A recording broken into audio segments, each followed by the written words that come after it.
Día, ¿cómo están ustedes, amigos, amigas? Un placer saludarles aquí con algunos problemitas técnicos en la casa, porque bueno, desde acá estamos transmitiendo. Pero de todas maneras, siempre con ustedes en este horario que nos permite la radio global. Gracias por su audiencia todos los días sábados. Estamos bien, estamos bien. Estamos acá con un retorno medio extraño. Le cuento que mi retorno acá se fundió, pero bueno, ya no importa, estamos bien. Obviamente quien se encarga de toda la parte técnica y que todo salga bien, y saldrá todo bien hoy, es nuestro querido Pablito Peckerman, con quien vamos a estar con ustedes hasta las 11 de la mañana en este espacio que se llama El Abogado Responde. ¿Cómo están, querido Pablo? Buen día. Buen día, pues, doctor. Bienvenido, pues, al programa. Muy amable, gracias. Siempre es un gusto, es un soporte tenerlo ahí, ¿no? Me da la confianza para poder llevar adelante el programa sin problemas. Les comento que acá, Patalia, ya le contaré en la anécdota acá en la casa. Es que transmitimos aún desde casa. Yo creo que ya nos vamos a animar a ir hasta la radio, ¿no? Extrañamos las cabinas de la radio. Y bueno, pese a que es más cómodo estar en casa, estar acá en el escritorio del domicilio, pero obviamente estar en la radio es otra cosa, ¿no? Es la pasión que uno tiene por la radiocomunicación también, a partir de nuestra formación de comunicación social. Bueno, amigos, amigas, gracias por su sintonía. Estamos juntos hasta las 11 de la mañana, como les decía. Espero que nos estén escuchando en todas partes. Obviamente el sábado se presta para escuchar la radio en la mañanita mientras uno realiza sus actividades en la casa. Tal vez algunos trabajando también en sábado en la mañana, algunos haciendo tal vez alguna actividad también en el hogar, ¿no? Limpiando, etcétera. Pues siempre un gusto poder estar con ustedes. Vamos a empezar entonces nuestra programación. Ya les había anunciado, les había dicho que vamos a tener la segunda parte de nuestro programa dedicado a el ámbito de los préstamos, ¿no? De las garantías hipotecarias, del tema de la devolución de esos dineros, de todo eso vamos a hablar el día de hoy en segunda parte, porque nos habían quedado pendientes algunos temas. Me presentaré primero. Soy Víctor Manuel Salinas Saavedra, abogado de profesión, comunicador social, transmitiendo ya por más de 3 años en la Radio Global este espacio de la mañana. Desde las 10 de la mañana hasta las 11 tenemos la posibilidad de estar con ustedes y por supuesto tocar diferentes temáticas de la ciencia del derecho. Así que hoy día, como segunda parte, vamos a hablar de este tema de los préstamos de dinero, las garantías, cómo se cobra, los procesos ejecutivos, en fin. Vamos a bajar el volumen al celular porque ya empiezan a llegar las llamadas telefónicas, entonces no queremos que nos interrumpan en esta primera parte, en la introducción del programa. Bueno, quiero decirles también con mucha gratitud, le cuento con mucha sorpresa también, que le cuento que estamos en TikTok, en la plataforma de TikTok también. En nuestra página de Facebook tenemos ya más de 35,000 seguidores y eso realmente nos alienta a continuar, nos alienta a seguir, porque obviamente sabemos que un poquito hacemos por la sociedad. Estamos poniendo nuestro granito de arena también para que la gente se informe, para que la gente se oriente respecto al derecho. Esa es nuestra misión, ese es nuestro gusto, nuestra alegría también, ¿no? Así que le comento, en Facebook estamos más de 35,000 personas y en el TikTok el martes habíamos vuelto de un par de semanas. Habíamos empezado el 2 de marzo, ¿no? Hace un mes exactamente.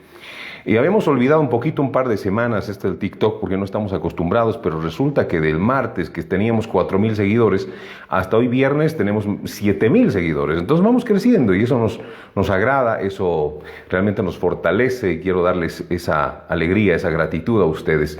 En TikTok somos 7,000, seguramente en unos días ya llegaremos a 10,000, Dios mediante, y seguimos subiendo en el Facebook también. Son las dos plataformas que utiliza El Abogado Responde. Y por supuesto mi página personal también, Víctor Manuel Salinas Saavedra. Empecemos entonces el programa, ¿les parece? Vamos a darles como siempre las pautas necesarias para que ustedes puedan comunicarse con nosotros. Estamos en el 64-42-900 de la Radio Global.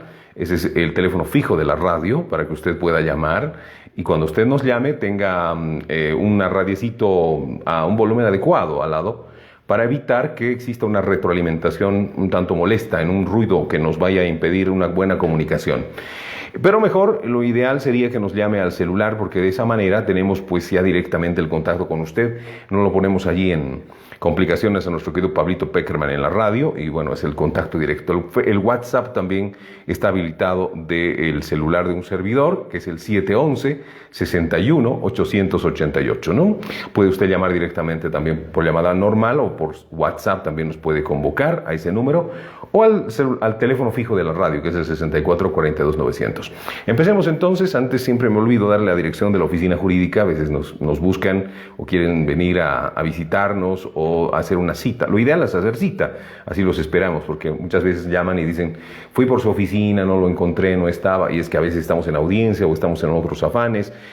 Todo con agenda se maneja mejor, ¿no? Lo espero 10:30, lo espero 11, lo espero 9, y nos encontramos en la oficina de esa manera. La oficina está en calle Gregorio Mendizábal, número 9, frente al Tribunal Departamental de Justicia, a unos pasos de la Capilla de la Virgen del Carmen, en la zona de la ex estación Aniceto Arce. Allí nos encontramos, en Sucre, Bolivia, por si acaso, porque sí hemos recibido precisamente a través del TikTok, hasta de México, de Guatemala, de todo el mundo, pues ve las redes sociales, ¿no? Pero estamos en Sucre, Bolivia, en la capital de la justicia nacional, desde el Estado Nacional de Bolivia. Bueno, empecemos entonces. Hoy día vamos a hablar de préstamos de dinero, de procesos ejecutivos, de recuperación de deudas, de qué es lo que tiene que tener en cuenta al momento de prestar o de prestarse dinero. Hoy día, ¿por qué estamos haciendo una segunda parte? Porque nos habíamos alargado bastante con las consultas, y obviamente nos habíamos reservado el tema de la prescripción. Es decir, a ver, esto es muy importante. Primero empecemos con el tema para volver a englobar a la gente, tal vez no ha seguido el anterior programa. Es importante decirles, amigos, que los compromisos de deuda, estamos hablando de deudas particulares, ¿ya? Deudas particulares, porque obviamente otra normativa y otro tipo de tratamiento tienen la banca privada. Obviamente, ¿por qué? Porque manejan también la estructura económica del país. El tema de los ahorros en cuentas bancarias realmente refleja la situación económica del país. La mora, la cartera en mora, quiero decir, quienes pagan, quienes no pagan, todo eso se mueve desde otra normativa. Estamos hablando de los préstamos de dinero con garantía hipotecaria, de los préstamos de dinero sin garantía también, entre particulares, ¿no? De todas maneras, lo que voy a decirles respecto a la prescripción también alcanza a las entidades financieras.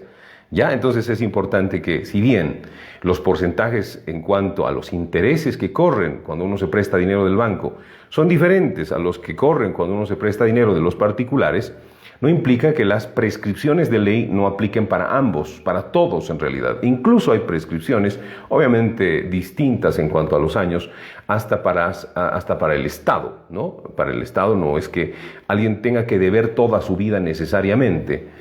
Cuando uno se presta dinero, cuando uno tiene una deuda de alquileres, de servicios, de impuestos inclusive, no es que uno vaya a deber para siempre o toda la vida, existen prescripciones. Pero hoy día vamos a hablar de las prescripciones en materia de préstamos. Bueno, porque estamos hablando precisamente de este ámbito, del ámbito civil, de las deudas y de los préstamos. Empecemos por ese lado entonces. Un préstamo de dinero es efectivamente una obligación, una contraprestación que se realiza entre dos personas particulares. Puede ser también institución financiera, pero como ya le decía, nos vamos a enfocar en las relaciones sociales entre particulares. ¿Por qué? Porque la gente común, la que nos escucha a través de la radio, se presta dinero con intereses, sin intereses, y después trata de buscar una devolución si es que de buena fe no le devuelven. Por eso que vamos a hablar el día de hoy de aquello. Pero bueno, entonces le decía que es una contraprestación, son obligaciones. ¿Qué es una contraprestación? Que hay obligaciones y contraobligaciones también, es decir, derechos y obligaciones, para decirlo mejor. Si yo me obligo si hago un contrato de préstamo, o incluso verbal puede ser, yo me obligo a entregar una suma de dinero. ¿Y a qué se obliga a la otra persona? Pues a devolverme ese dinero en una fecha, en una fecha específica, en un plazo determinado. Además, ya nos podemos obligar ahí, porque obviamente el patrimonio también puede dar frutos, puede darse la posibilidad de establecer pues intereses, ¿no? Que sería precisamente el fruto de mi patrimonio. Si yo tengo dinero y realmente no necesito ese dinero para poder sobrevivir, se denomina un ahorro. Si tengo un ahorro, pues puedo manejar de tal forma que ese dinero me pueda rendir frutos. Y esos son los intereses también. Entonces, ¿qué necesitamos? Cuando vamos a hacer algún préstamo de dinero o vamos a prestarnos dinero, porque necesitamos y bueno, alguien me puede prestar, se tienen que establecer varias cosas. Ya le había dicho en la anterior oportunidad, el anterior programa, que fue la primera parte, le había dicho claramente de que se tiene que establecer pues ese marco de contraprestaciones en el cual yo estoy entregando un dinero, con ello he cumplido mi obligación, y la otra parte se está obligando a su vez a devolverme ese dinero.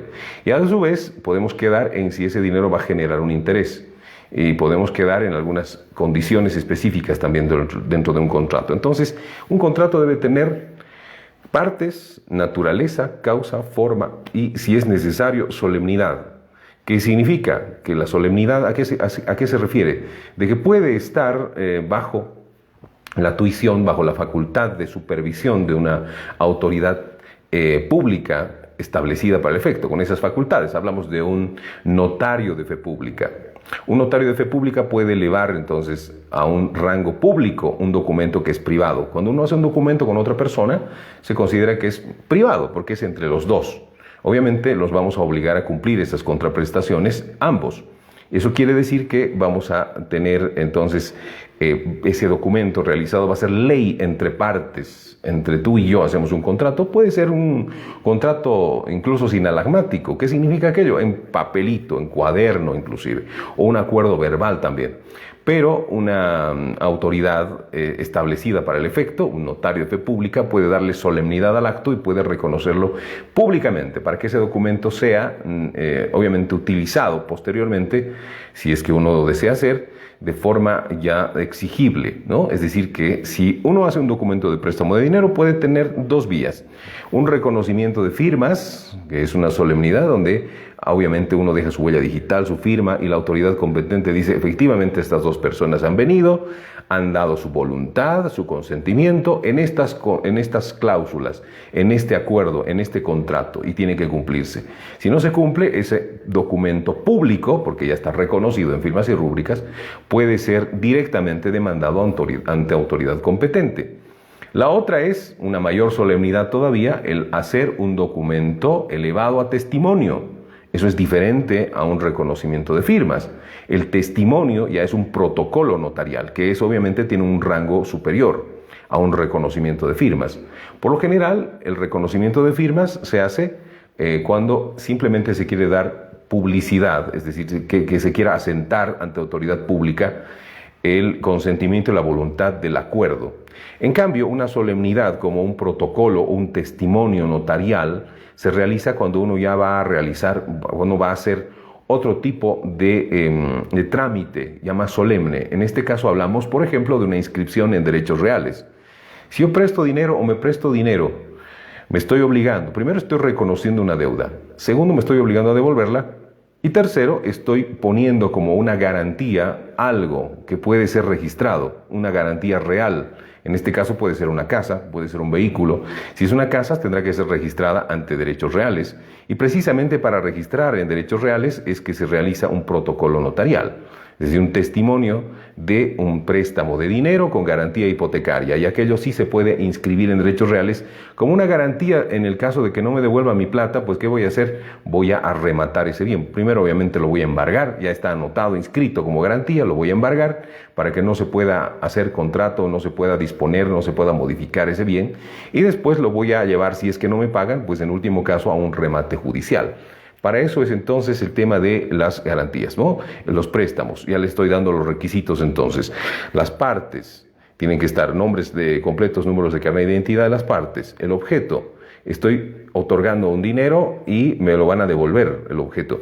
La naturaleza, pues el préstamo de dinero, y obviamente ahí se tendrá que establecer si va a generar intereses, no va a generar intereses, y sobre todo la fecha de devolución de ese dinero. Y además se pone también, dependiendo de la calidad del documento, la renuncia a la posibilidad de una ejecución, o digo, de un proceso monitorio ejecutivo e irse directamente a un coactivo. Diferencias. En proceso ejecutivo tiene sus fases.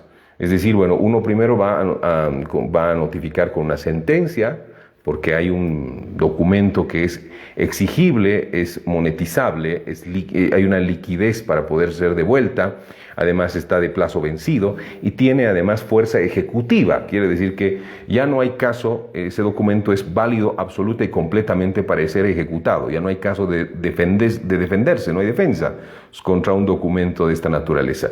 Lo único que puede plantearse son excepciones.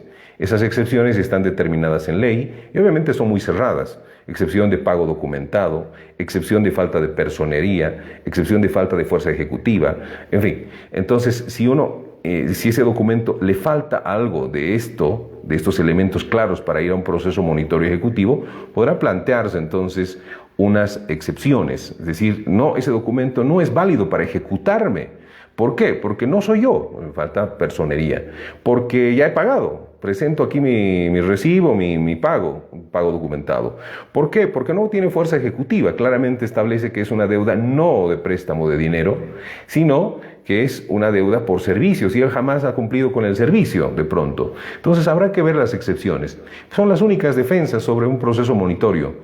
En tal caso, cumpliéndose el plazo establecido para poder plantear excepciones, entonces conviene directamente, ya sale, primero obviamente lo notifican directamente con la sentencia, eso es lo bueno de un proceso monitorio, un proceso ejecutivo coactivo, es decir, usted ha incumplido este documento, según el juez es efectivamente exigible, además tiene toda la facultad y toda la fuerza ejecutiva, entonces usted sentencia, tiene que pagar.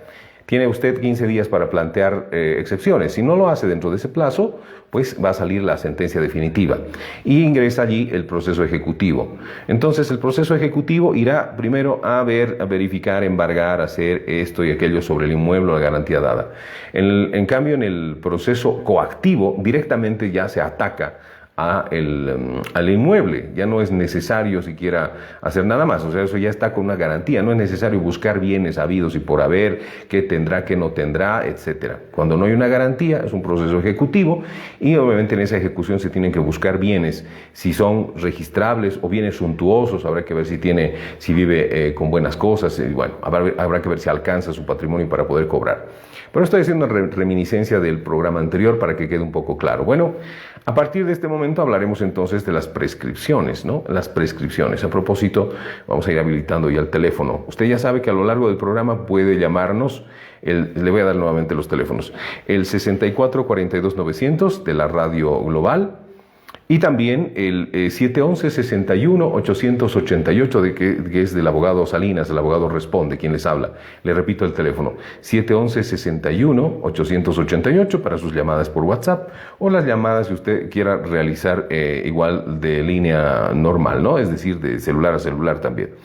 Pero bueno, empecemos entonces hablando de las prescripciones. Existen prescripciones comunes y prescripciones breves. La prescripción común quiere decir que la que alcanza a todos los derechos patrimoniales, extinguen el derecho a poder reclamar cualquier patrimonio o cualquier afectación al patrimonio, prescribe en 5 años. Entonces, a partir de aquí es importante que usted tome en cuenta lo siguiente. Si yo he prestado dinero hace tiempo atrás, y no sé cuántos años ya, empiece a contar. ¿Por qué? Porque puede ser que ya estén pasando los 5 años o esté llegando a punto de los 5 años y usted nunca haya hecho nada solemne, algo que realmente pueda establecerse como registrable, registrado, proceso, algo que pueda determinar que usted ha hecho el intento de cobrar dentro de los 5 años. Si usted no lo hace dentro de los 5 años, entonces esto puede prescribir. Ojo, si tiene una deuda de hace 6 años, o de 5 años o más, si usted quiere cobrar eso ya en la vía ejecutiva o coactiva y presenta una demanda, pueden plantearle una excepción de prescripción. Enseguida vamos a asentar sobre eso. Vamos a la llamada, porque es llamada normal, para que no se acabe el crédito. A ver, escuchemos sobre el tema de patrimonios, préstamos, etcétera. Adelante, buen día, le escucho, el abogado responde. Doctor, buenos días. Tengo una consultita. ¿Cómo cobro una deuda en caso de que no haya ningún documento firmado de préstamo? Muy bien. Ningún recibo ni nada de eso. Muchas gracias, muy amable. ¿Sirven los testigos, doctor? ¿Tiene alguna validez, por favor? Perfecto, muy buena pregunta. Muchísimas gracias. Un abrazo para usted. Saludos. Que le vaya muy bien. Muy buena pregunta, porque es muy recurrente este tema, ¿no? Así que vamos a continuar hablando de la prescripción. Si se ha asustado y si tiene una deuda de hace más de 5 años, asústese porque por ahí no la vuelve a recuperar, lastimosamente. Hay algunas excepciones en las que sí podría, enseguida le vamos a contar. Pero antes que nos olvidemos de la pregunta, la señora nos dice lo siguiente, nos dice... ¿hay alguna posibilidad de recobrar dineros? A ver, me voy a acomodar un poquito mejor acá, que estamos muy incómodos. ¿Hay alguna posibilidad de recuperar dineros respecto a un préstamo que no tenga ningún tipo de documentación, pero que hayan testigos? Lastimosamente va a depender siempre de la buena fe de las personas. En este caso, ¿qué podría hacer?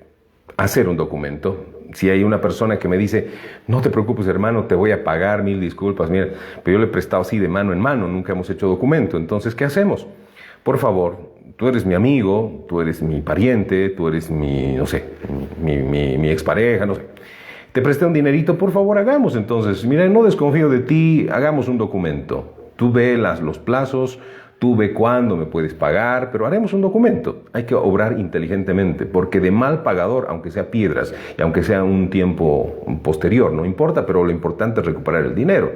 De lo contrario, si usted no tiene un documento, obviamente no va a poder recuperar ese dinero. Puede ir a jurarle al juez, puede llevar 100 testigos, el otro llevará 1000 testigos. Es lo que siempre les digo. Ha visto, pero tu hermano, mi primo, los amigos, los vecinos han visto que yo te he dado en manos. No, pueden venir a decir lo mismo, pero es un indicio nada más, ¿no? Las personas efectivamente, como pruebas de un préstamo de dinero, no funcionan. No funcionan los testigos en estos casos. Además, por ley se establece que los testigos no son prueba para poder determinar un crédito. Lo que es prueba, efectivamente, es un documento escrito, por más quirografario que sea en cuadernito, pero como le digo, con todos los elementos que ya le he explicado. Entonces, no, con testigos no se puede, lastimosamente, mi estimada señora. ¿Cómo podemos lograr un reconocimiento de deuda si no tenemos documento? Yo le dije, inteligentemente, decir, por favor, mira, si tienes buena fe, me vas a firmar algún documentito de reconocimiento. Te voy a esperar, no importa, pero hazlo, firma. Y puede firmar. Y obviamente a partir de ello ya, si no le pagan, se cumple el plazo, ya puede ir a un proceso ejecutivo, reconociendo esa firma en notario mejor. Si no lo hace, incluso judicialmente puede hacer reconocer la firma. O puede también, en otra instancia, puede ir también a una conciliación, puede notificar, por más que usted no tenga un documento escrito, puede notificar con una conciliación ante la conciliadora del juzgado. No son jueces los conciliadores, son personal que trata precisamente, se especializa en poder acordar con las partes. Obviamente el conciliador está al medio, pero los que acuerdan son las partes. Les dicen, miren, no vayan a un proceso, mejor es esto, ahórrense tiempo, ahórrense dinero, acuerden, pacten, firmen las cláusulas de este acuerdo. Entonces por ahí lo notifica usted a su deudor que no quiere pagarle, el otro va de buena fe y ahí se establece. El señor le ha citado porque dice que usted le debe tanto dinero de hace tanto tiempo. Entonces, ¿hasta cuándo le va a pagar? El otro, si tiene buena fe, dirá, sí, efectivamente le debo, le voy a pagar hasta tal fecha. Eso queda en un acuerdo y queda en una conciliación. Ahí ya se ha generado un documento que puede ser exigible. En otra forma, si la persona que se ha prestado dinero tiene mala fe y no quiere devolver, pues no va a hacer nada de lo que le estoy diciendo. No va a ir a la conciliación, le va a decir, no te voy a firmar nada y listo. Lastimosamente, si usted le dice, yo tengo 10, 20, 30 testigos, él dirá, yo tengo 50 testigos de que más bien tú me debes a mí. Si tú dices que yo te he prestado o que me he prestado de ti $1000 y han visto estos, yo tengo otros 100 testigos que dicen que más bien yo te he prestado a ti $5000. Ahí cómo te queda el ojo, ¿eh? Entonces no sirven los testigos para acreditar una deuda, mi estimada amiga. Pero bueno, a ver, ¿en qué estábamos? Ya se me fue. Ah, sí, hablábamos del tema de la prescripción. No sé si tengo acá alguna otra llamadita. Hablamos de las prescripciones, estábamos hablando de los 5 años. Alguien nos pregunta también por el Facebook, estamos transmitiendo por nuestra página de Facebook del Abogado Responde también. Nos preguntaban sobre los 5 años y si es estafa. A ver, eso es importante decir. Primero hablemos de las prescripciones. Estábamos hablando de la prescripción común, 5 años. Y le decía, si usted ha prestado hace 5 años o más, es muy probable que pueda recuperar su dinero si no le plantean una excepción. Las excepciones de prescripción no son de oficio.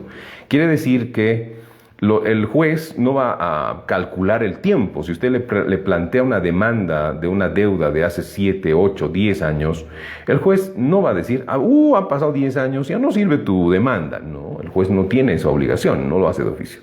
Igual, se va a tramitar, va a correr traslado al demandado, en este caso al deudor se le va a notificar y el deudor, ¿qué va a decir? Ahí verá, si tiene un buen asesoramiento, si el abogado le ve y le dice, no, pero esta deuda data de hace mucho tiempo, por lo tanto ya no debería de demandarse. Entonces vamos a plantear una prescripción quinquenal, una prescripción de 5 años y obviamente allí el juez, conociendo esta prescripción, entonces va a decir, efectivamente, esta deuda viene, este derecho patrimonial viene de hace más de 7, 8, 9, 10 años y no se ha hecho ninguna interrupción a la prescripción y por lo tanto, lastimosamente, usted no va a poder cobrar. ¿Cómo se interrumpe la prescripción? Mediante cualquier acto tiene que ser formal, además no puede ser, oye, págame pues, digamos, pero yo le he reclamado todo este tiempo, he ido a su casa, le he tocado la puerta y no me ha pagado, le he interrumpido la prescripción porque le he rogado, le he tocado, le he llamado. No, eso no es una forma adecuada de poder interrumpir la prescripción. ¿Cómo interrumpo la prescripción? Mediante un proceso, mediante una notificación notarial inclusive, ¿no? Una carta notariada donde se le está recordando formalmente ante autoridad pública que este señor debe y que me tiene que pagar. Pero lo ideal es hacerlo dentro del plazo correspondiente. Pero no solamente tenemos la prescripción común, sino también tenemos la prescripción bienal. En los artículos 1507 hacia adelante, en el Código Civil de nuestro país, se encuentran el tema del título de las prescripciones. La prescripción bienal tiene tres alcances. Tiene, por ejemplo, cuando uno no cobra alquileres en 2 años, pierde los alquileres. Es decir, me debe alquiler de hace 3 años. No, señor, pues si le plantea una prescripción bienal, lastimosamente el artículo 1 de la ley del Código Civil, en su artículo 1509, establece que la prescripción es para alquileres. Y el número 2, el numeral 2, establece claramente que la prescripción bienal se aplica para las cantidades de los intereses también. ¿Qué quiere decir? Ya, bueno, en 5 años, antes de los 5 años puedo plantear una demanda de devolución de dineros. Pero, ojo, porque si he planteado después de los 2 años, es decir, al 3er año, al 4.º año, me pueden plantear una prescripción bienal de los intereses. Es decir, que está bien, ha vencido el plazo, le tiene que devolver y todo, pero de los 2 años ya pasados, no le van a devolver si le plantean una excepción de prescripción. Entonces, ojo, no se dejen. A los 2 años prescriben los intereses de la deuda y a los 5 años prescribe toda la deuda. Entonces, cuidado que se quede sin soga y cabrito por ser buena gente. Bueno, eso es importante cuando se habla de prescripciones. ¿De qué más nos había quedado en el tintero la anterior semana? Pero bueno, vamos a dar paso a nuestra gente en todo caso, que es lo más importante. Esta media hora he hablado bastante porque quería contextualizar un poco el tema. Pero estamos hablando hoy en nuestro programa del Abogado Responde, le vuelvo a decir, de préstamos de dinero, de garantías hipotecarias, garantías de bienes habidos y por haber, de prescripciones, estamos hablando de procesos ejecutivos, coactivos. Si quiere saber de todo esto, pues usted puede llamarnos. El 64-4219 de la Radio Global está habilitado y también el 711-61-888, un celular del servidor del abogado Salinas, para que usted nos llame en este momento y el abogado le responda. Escuchemos si tenemos alguna llamadita en la radio, querido Pablo. Aún no tenemos llamada. Muy bien, gracias, querido. Estamos con otro monitor acá, ya les contaré algún rato. Ya se van a reír de mi aventura. Es que se me desgració mi radiecito. Tengo una radiecito acá muy bonita que, bueno, no sé, traté de enchufar y no encontré el plug. Parece que hice alguna desgracia por acá. Vamos a las llamadas, en todo caso al celular. 711-61-888. Adelante, por favor, buen día, el abogado responde. Aló, buenos días. ¿Cómo está? Buen día, gusto saludarla. Dígame. ¿Cómo está? Buen día. Mi consulta es la siguiente, doctor. Adelante. Hice un contrato de préstamo de dinero con un tercero que sería la inmobiliaria. Ya que el préstamo de dinero, la garantía es la casa, el departamento. Ya. Entonces, mi consulta es cómo debo proceder con ese documento, ya que es privado. ¿Tendría que hacerlo público? ya que la persona que es dueña del departamento vive en Cochabamba, y es por eso que tuvimos que hacer el contrato mediante la inmobiliaria. La inmobiliaria Entonces, tenía el poder para hacer el contrato por el propietario. correcto, Ah, sí. muy bien, de acuerdo. Listo, les respondo, muchas gracias, muy amable. Dígame, antes que se vaya, me Dígame. dice usted si podría hacerse esto. ¿Han hecho reconocer en firmas y rúbricas? ¿Es un documento privado solamente? Sí, solamente un documento privado, porque como le digo, la dueña del departamento se encuentra en Cochabamba. Ya, pero igual, si tenía poder la inmobiliaria, podía haber hecho lo mismo ante el notario de fe pública, no lo hizo. No lo hizo, doctor, Ya. por eso esa es mi duda, doctor. Muy bien, gracias por su consulta, que le vaya muy bien. Gracias. Hasta luego, buen día. A ver, en este caso nos encontramos ante un documento privado, ¿no? Eso es importante para que usted sepa que un documento privado es el que se hace, puede ser con un abogado, puede ser sin abogado también, en un cuaderno, en una impresión donde diga, bueno, yo, fulano de tal, soy deudor de tal, a la persona tal, con carnet de identidad tal y cual. Tiene que tener siempre las partes. Las generales de ley son importantes para evitar lo que ya le decía, alguna excepción de falta de personería, por ejemplo. No soy yo. Mentira, ¿dónde está? No está mi carnet, puede ser un homónimo, etcétera. Entonces, en este caso, un documento privado se considera el que se ha firmado entre partes, simplemente, como dice la señora, no se ha llevado a notaría alguna, pero existe un documento. Estará sellado con abogado o no estará sellado, no importa, porque los abogados no somos autoridades para poder dar fe de los documentos. Los que son autoridades son los notarios. Si no está registrado en una notaría, si no se ha hecho el reconocimiento de firmas, entonces, ¿qué se debe de hacer para que este documento sea exigible? Se tiene que hacer una diligencia preparatoria de demanda, una diligencia previa en la cual judicialmente pueda darse el reconocimiento de firmas y rúbricas. Esto implica, obviamente, que va usted a iniciar, va a emitir un memorial, va a solicitar al juzgado de turno, al juzgado público civil de turno, que se pueda notificar a la persona que debe, para que sea notificada y se apersone. Se le va a dar además una fecha y una hora para que esta persona se apersone, vale la redundancia, para que este individuo, esta señora, este señor se apersone al juzgado. Y pueden ocurrir tres cosas en esta situación de tener que elevar ese documento privado a documento público de forma judicial, ya que notarialmente no se hizo. Pueden ocurrir tres cosas. Puede ser notificada la persona y no ir. En caso de que no vaya, se le va a dar por reconocida la firma y rúbrica, es decir, se notificó legalmente, no vino, entonces el juez va a decir, es su firma, es su rúbrica y por lo tanto es quien ha firmado el documento. Por lo tanto, se va a llevar adelante el proceso posterior, que será el ejecutivo, coactivo, según sea el documento. En este caso, obviamente, es lo que la preocupación de la señora nos dice, mediante una inmobiliaria hemos hecho, pero nos dice también que sí tenía poder. El poder, ¿qué es el poder?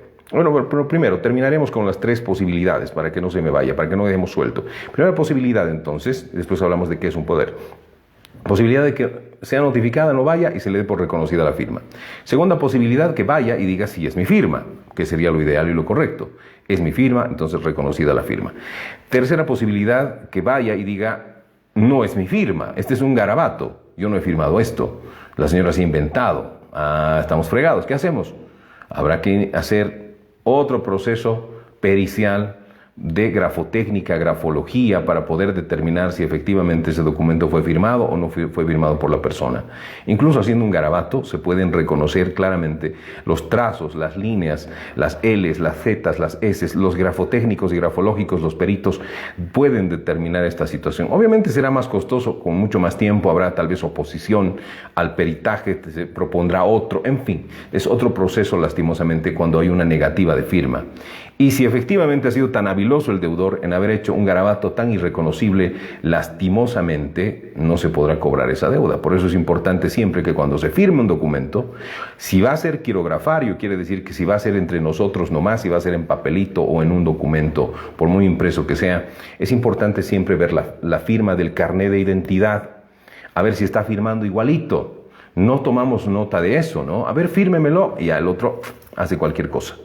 Después vemos en su carnet de identidad había sido otra firma, o tal vez hasta firma con la izquierda, porque obviamente ahí se le va a dificultar, se le va a hacer imposible al grafotécnico y grafológico determinar el trazo, determinar la línea, la curvatura de la S, de la F, en fin. Entonces va a ser un inconveniente. Bueno, a ver, entonces ya aclarado el tema de las tres posibilidades, hablemos del poder, porque la señora nos dijo, firmó una inmobiliaria con poder por el propietario que estaba en Cochabamba. La inmobiliaria, si tiene un poder, está representando de forma legal al propietario. Por lo tanto, el propietario es el responsable de lo que haya firmado la inmobiliaria en su nombre. Por lo tanto, acá no es que no, yo no firmé, estaba en Cochabamba, la inmobiliaria firmó por mí. Nada, señor, si usted ha dado un poder, si ha sido otorgado un poder, y claramente el poder también hay que leerlo, porque ahí claramente se establece cuáles son las facultades que tiene el apoderado para poder hacer qué. Porque de lo contrario, usted puede firmar algo con alguien que tenga un poder y no leer el poder y no había tenido facultades para otorgar en venta, por ejemplo. Simplemente le habían dado un poder para hacer trámites. Entonces lea también el poder. Me vendieron la casa, pero al final nunca me la dieron y no sé qué, no sé cuál. Pero me ha vendido con poder. A ver, veremos el poder. No tiene facultades para vender, tiene facultades para hacer trámites u otras cosas, pero no para vender. Entonces, ¡tarán! Se resulta que yo le di el dinero pensando que el poder era suficiente y no era suficiente. El poder es una ficción de la ley que da la posibilidad a una persona que no está presente de que otra persona en su representación haga actos jurídicos que son considerados legales. Por lo tanto, hay que tener cuidado con poderes y hay que tener cuidado con las firmas. Espero que estén tomando en cuenta mis recomendaciones. Vamos a otra llamadita. Tenemos a alguien esperando en la línea del WhatsApp. El 711-61-888 es el teléfono de WhatsApp del abogado Responde, el abogado Víctor Manuel Salinas. Lo escuchamos. Adelante, buen día. Hola. Doctor, muy buenos días. Felicidades y gracias por el apoyo social que da a la población. Muy amable. Mire, la pregunta es la siguiente. Mire, mi padre ha sido garante de un préstamo y obviamente estaba como garantía hacia el banco una casa. El deudor, básicamente, 6 meses a 7 meses que no responde hacia la deuda. Entonces, básicamente, nos hemos hecho cargo de la deuda para poder, obviamente, entró en mora el crédito, entonces tuvimos que cancelar las cuotas, ¿no? ¿Cómo se puede hacer para poder hacer de que esta persona pueda pagar la deuda que todavía es considerable y obviamente tal vez sanear el tema de la casa? Muy amable por su consulta, muy amable, gracias. Un saludo, hasta luego. Bueno, en este caso, cuando alguien va a garantizar una deuda, obviamente está garantizando también el pago de esa deuda. Ese es el garante. El garante, existen varios tipos de préstamos, ¿no? Mancomunados, solidarios, algunos préstamos que son los pocos, digamos, que dan las entidades financieras. Resultan en que cada obligado tiene responsabilidad hasta su parte nada más. Si nos prestamos 10.000 entre 5, yo tengo que pagar 2.000 y punto. Y si cumplo mi obligación, me libero. Pero la mayoría de los préstamos, por no decir todos, son mancomunados y solidarios. ¿Qué significa esto en ley? Que no importa quién pague la deuda o quién no la pague, lo importante es que se pague. Para la entidad financiera esto es lo más importante. Entonces puede haber alguien que desaparezca de pronto en estos mancomunados solidarios y paguen su deuda a los demás, lastimosamente, si no los van a ejecutar a todos igual, y lo anden buscando a la otra persona, ¿no? Y lo mismo pasa con los garantes. En lo que nos dijo nuestro amigo, nuestro consultante, nos dijo: mi padre es garante. Lastimosamente el deudor principal desapareció y listo. Se fue y hasta no pagó. Se llevó el dinero y la casa mía o todos los bienes del garante están como garantía, entonces se nos está haciendo la ejecución. Cuando se me incumple un préstamo de dinero que he otorgado, obviamente porque el garante también se ha hecho corresponsable de la devolución, tengo que demandar tanto al principal como al garante. Lastimosamente el garante, que de buena fe ha aceptado garantizar porque lo conocía, porque era familiar, pariente, amigo, y resulta que no ha pagado el principal, pues tiene que correr con la obligación, lastimosamente. Nos pregunta entonces, ¿qué se debe de hacer en este caso? Bueno, se debe de hacer un proceso de repetición. Un proceso de repetición, ¿qué significa? que de lo que yo he pagado, de lo que yo he cumplido en la obligación de este irresponsable, él tendrá que devolverme a mí, más todos los daños, perjuicios que me haya ocasionado, intereses y todo lo que haya pagado de más. Entonces se le tiene que hacer un proceso de ejecución. El problema en estos procesos es que lastimosamente este irresponsable tal vez no tenga patrimonio, no tenga nada. Y sobre deudas, antes de la ley Blattman, del famoso Blattman que cambió esto, obviamente el derecho es progresivo también. Por temas patrimoniales o de deudas uno no va a la cárcel. Entonces no hay cárcel para los deudores. ¿Qué va a suceder? Que esta persona, si no tiene un patrimonio, no va a pagar, por más que se le gane el proceso de repetición y le diga al juez, usted ha incumplido este pago, ha hecho pagar a su garante y ahora su garante le está cobrando a usted, tiene 3 días para pagar la totalidad, y si no tiene patrimonio, ¿cómo lo ejecutamos? ¿Qué hacemos? No podemos hacer otra. De ahí iba una consulta que nos hacían sobre el tema de las estafas. Enseguida vamos a ver ese tema, pero no quiero hacer esperar más a nuestra amiga que está en el WhatsApp, en el 711-61-888. No sé si será amiga, amigo. Buen día, le escucha, el abogado responde. Adelante, por favor. Hola. ¿Cómo está? Buen día. Buen día. Un favor, una consulta. Adelante. Mire, se ha presentado un caso un poquito peculiar. La situación es la siguiente. Se ha realizado un préstamo de dinero solo con un documento privado. No se ha hecho el reconocimiento de firmas, nada. Y esto ha sido a razón de unos 5 años atrás.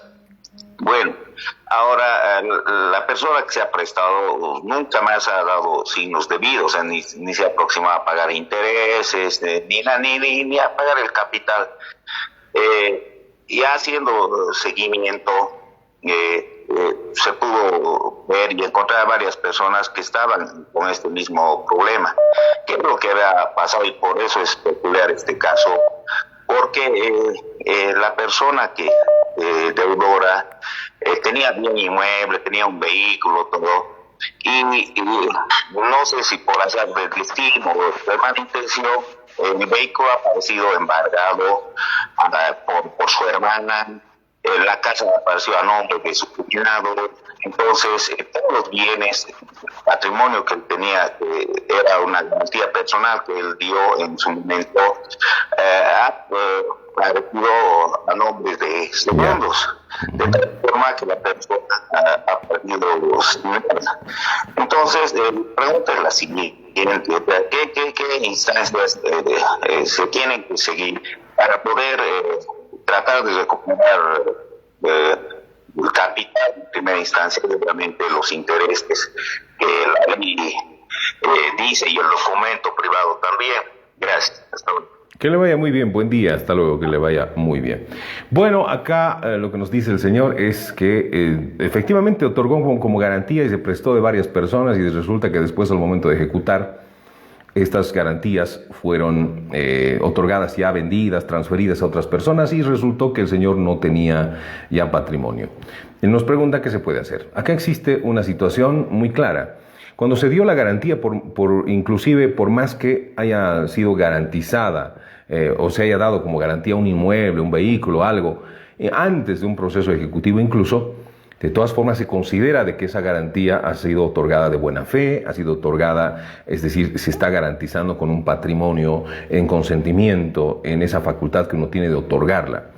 Entonces, se puede plantear una acción pauliana. ¿Qué significa esto? En derecho, que se puede ver qué pasó después de haber otorgado esa garantía. Si esta persona lo que hizo fue venderla posteriormente, entonces puede hacerse una restricción, incluso solicitar en medidas posteriores en el proceso una nulidad de esa transferencia, efectivamente. ¿Por qué? Porque ese bien ya estaba comprometido como garantía.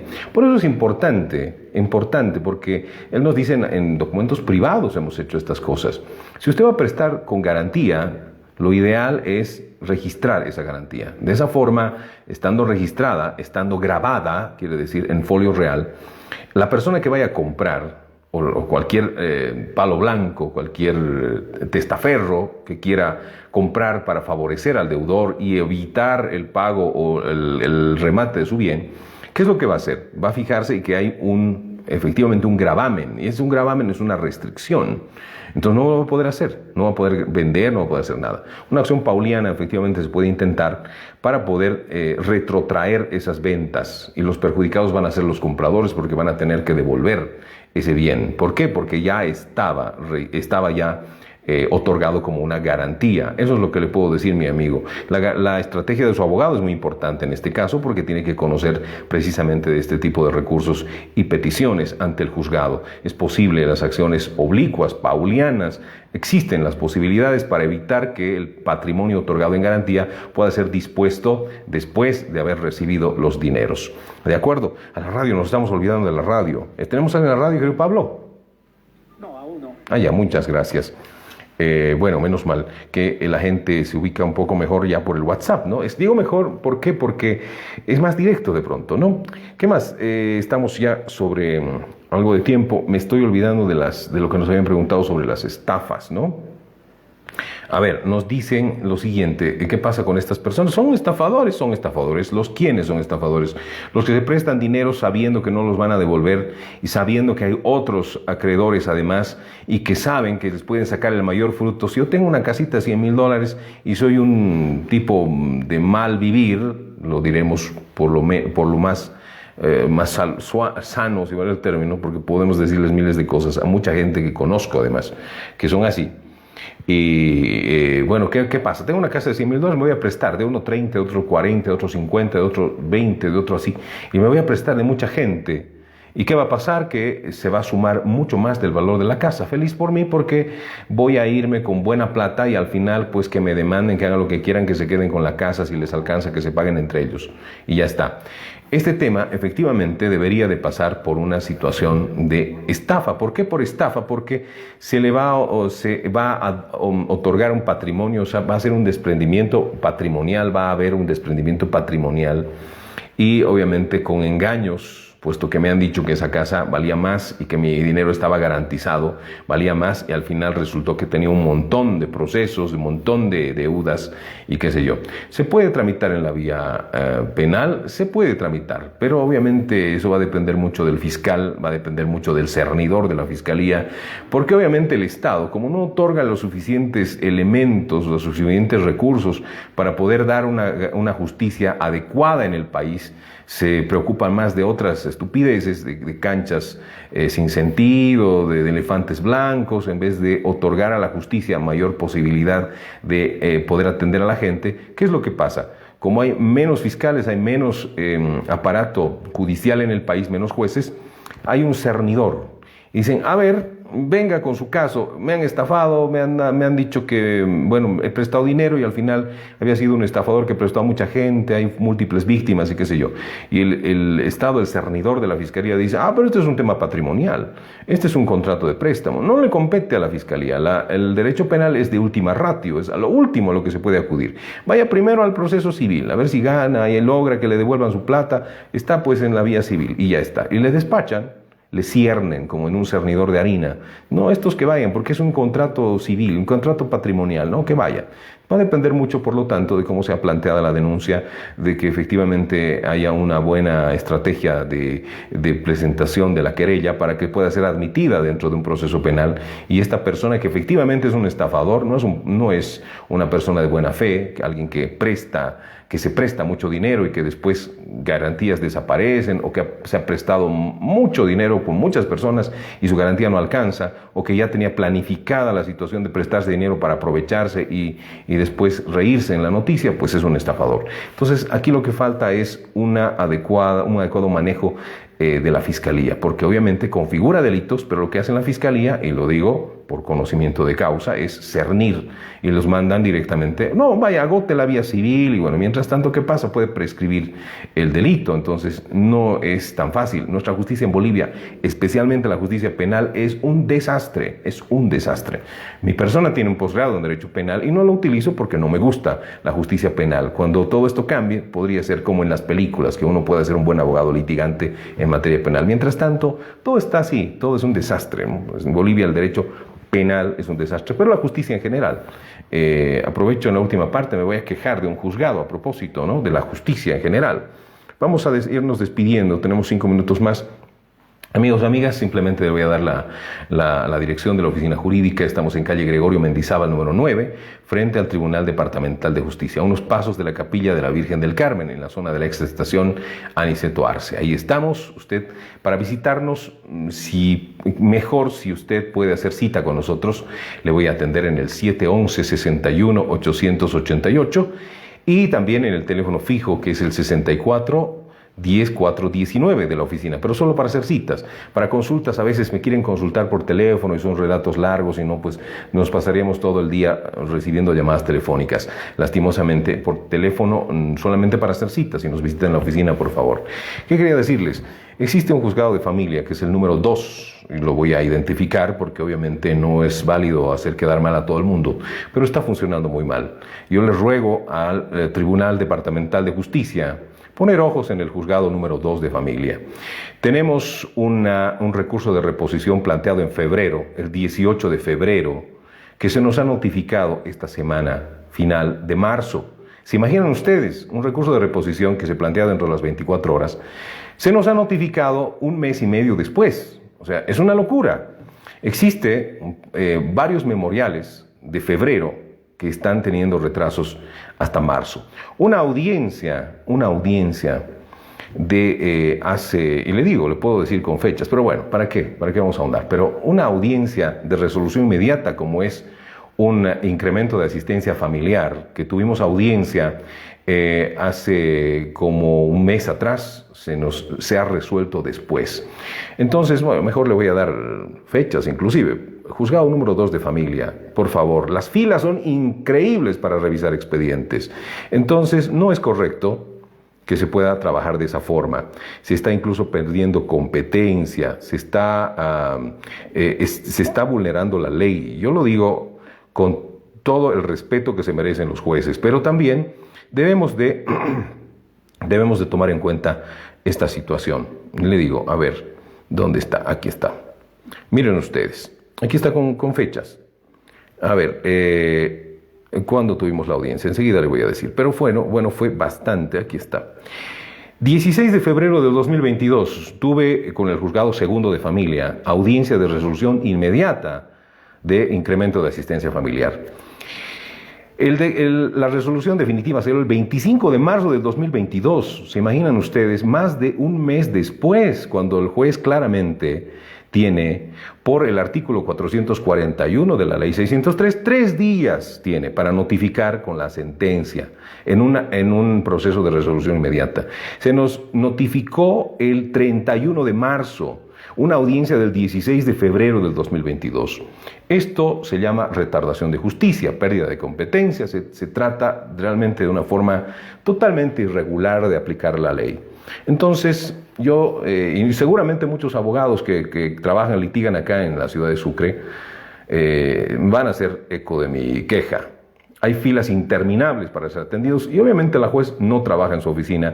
Entendemos que tiene problemas de salud, respetamos y pedimos que Dios la bendiga con salud y que, bueno, sea realmente algo que sea favorable para ella en cuanto a su salud. Pero no podemos descuidar de esta manera los juzgados. Es una barbaridad lo que ha sucedido, ¿no? Nos parece que hay que tomar cartas en el asunto. Y lo digo públicamente y lo digo con pruebas, además, ¿no? Tengo pruebas, está el expediente, y no es un solo caso, son muchos casos. Les repito, una audiencia de incremento de asistencia familiar del 16 de febrero se resolvió el 25 de marzo y se nos notificó el 31 de marzo. Juzgado Segundo de Familia. 3 días tiene la juez para poder determinar sentencia, no un mes y medio. Ojo, me voy, perdón por la queja final. Amigos, amigas, gracias. Querido Pablo Peckerman, será hasta la próxima semana, querido y estimado. Un abrazo. Será pues hasta el próximo sábado. Gracias, querido.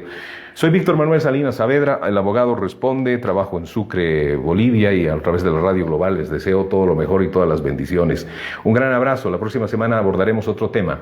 Le repito el teléfono para cualquier cita, para cualquier consulta virtual, inclusive de otras partes, el 711-61-888. Nuestra oficina, Gregorio Mendizábal 9, frente al Tribunal Departamental de Justicia. Un saludo muy cordial. Muy buenos días.